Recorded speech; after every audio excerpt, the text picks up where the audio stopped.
Welcome back to my channel. You're still watching Delolo TV. Please, if you have not subscribed, please subscribe to our channel. Please subscribe to my channel. Please, I beg you. Then, on today's topic, we'll be talking about the best way to keep your man all to yourself. If you want to keep your man, I mean your husband, all to yourself, there are many things that you have to do. Then we'll start with number 1. Never raise your voice at your husband. Don't raise your voice at him, no matter what the situation may be. Even if possible, when you notice that he's high, that his temper is high, just keep calm and allow him. Because if he's angry, maybe shouting, raising his voice, and you want to come and show him that you are a wise woman, or you are this, you are that, you start raising your voice at him, then those things drive men away from their women. So if you want to keep your husband to yourself, learn to keep quiet. Be calm whenever you find out that he's too high, or his temper is high, or he's angry about something. Just keep calm. Don't raise your voice at him. Even if it is even written in the Bible, in Proverbs 15 verse 1. Yes, if you want to keep your man to yourself, if you want to always keep him, if you want him to always wish to be by your side, or wish to have you around as his wife, as his girlfriend, as his woman, just don't raise your voice at him. Yes, no matter what the situation may be, please. That is number 1. Then number 2, don't discuss his shortfalls. Yes, we all have shortfalls. Even you as a lady, you have the ways that you're not doing well. Everybody have their weak points. So it shouldn't make your husband's own a matter of discussion. It's not something that you come to your friends.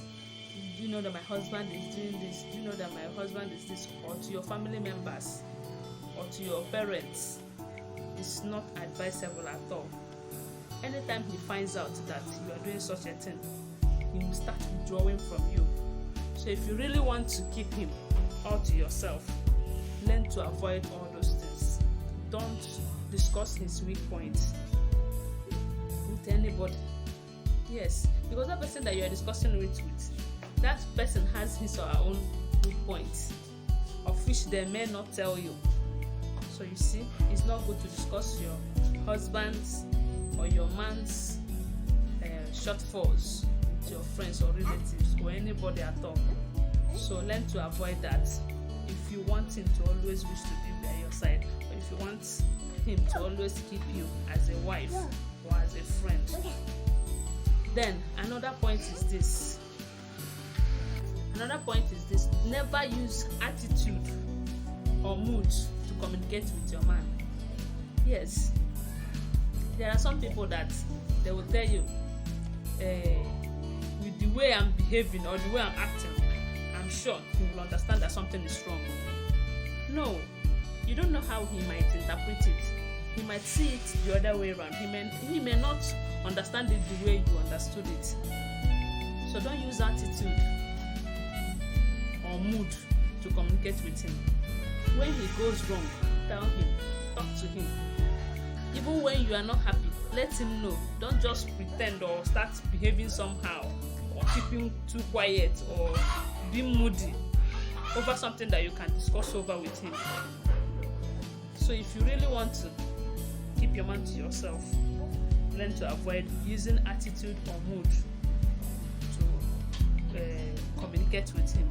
It's not everybody that understands that attitude or mood, There are some people that when you start giving them attitude, they will even bring out the worst that is in them, because everybody have his or her own. So learn to avoid the use of attitude or mood in communicating with your man. Whenever he does something wrong or something that you don't like, call him to order. Talk to him. in the best way, because you know the best way to talk to him. As a husband, you must have studied his mood. You must have studied him and know him very well, to know when to communicate with him, or the best way to talk to him about things. So don't use attitude or mood to communicate, to avoid problems, because this attitude and mood might give rise to more problems. So learn to communicate. Talk to him. Talk to him. Make him understand how you feel when you are not happy. Make him understand how you feel when he wrongs you. Because definitely, another point is this: never compare him with other men. Yes, if you attack his ego, his love for you will start diminishing. So you see, don't compare him no matter what. You don't know what that person that you are comparing him with is doing. There are ways that person might be wrong. There are things that person might be doing wrongly, but your man is doing it in a good way. So it's not good to compare. Don't compare him with other men. Don't attack his ego. Don't make him feel inferior because of other people. What works for this person may not work for the other. So you see, don't compare him no matter what. If you want to keep him all to yourself, don't compare him. When he finds out that you love him for who he is and you respect him for the same reason, he will cherish you. He will adore you. So my dear, if you want to keep him to yourself, if you want that love that he has for you to keep increasing, never you attack his ego. Never you compare him with other men. Okay, then another point is this: never ill-treat him for any reason. Never ill-treat his friends, as in, don't maltreat his friends for any reason. Even if you don't like his friends, don't treat them bad in order to get to your husband. If you don't like your husband's friends, talk to him about his friends. It is left for him to make away with them or to separate himself from them. If he loves you that much, the way you go about it might make him to separate himself from those friends, since he cherishes you. But if you keep attacking his friends because you don't love them, or because you don't like their attitude or who they are, you might get to him wrongly. So you see, it's not good to ill-treat his friends. Learn to love his friends. So another point that we'll be discussing is this: never treat your husband as your maid.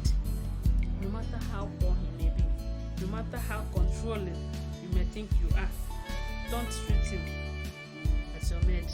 He's your husband. He's meant to be the head of the family, not the other way around. So never you treat him as your maid. If you want him to always cherish you and love you, and for you to have him all to yourself, because when you start treating him as your maid, those people that treat him as king or as the man that he is, he will run to them. He will run to them and they will welcome him with an open arms. And you know, you will completely lose him. So if you don't want to lose him, you want to keep him all to yourself. Respect him as a man. Yes, even though you may be the person that is catering for the family bills, still don't treat him as your maid. Treat him as the husband that he is. Treat him as your life partner, as your soulmate. Then another thing is this: never assign anyone to your husband to take care of your husband. Your husband is your responsibilities. Yes, it's your responsibility. You might assign other house chores to your house helps or to other people, but never you assign anyone to take care of your husband, because that person might exceed the kind of taking care that you assign to her, especially her or even him. So learn to take care of your husband. Take good care of your husband, no matter your level, no matter the level you're operating. Take it as a point of duty, because your husband is your responsibility. Make out time to attend to him. You can assign every other house chores or other duties to people, but not to your husband. The moment you learn that your husband is your main responsibilities, the better for you. So learn to take care of your husband. Don't assign him to any man, to any woman, to any house help, because it's your responsibility. It is even written in the Bible in Ephesians 15 verse 33. Ephesians 5 verse 33. So your husband is your responsibility. Don't assign him to anybody, because the person, as long as that person is taking good care of him, they might divert. He might divert to the person. So learn to do your responsibilities yourself. Thank you for watching. We still have other points to treat, but we'll draw the curtain here for some other time. Thanks for watching. Please don't forget to subscribe. Please subscribe to my channel. Please, I beg you, subscribe to my channel. Please. Thank you. Bye for now.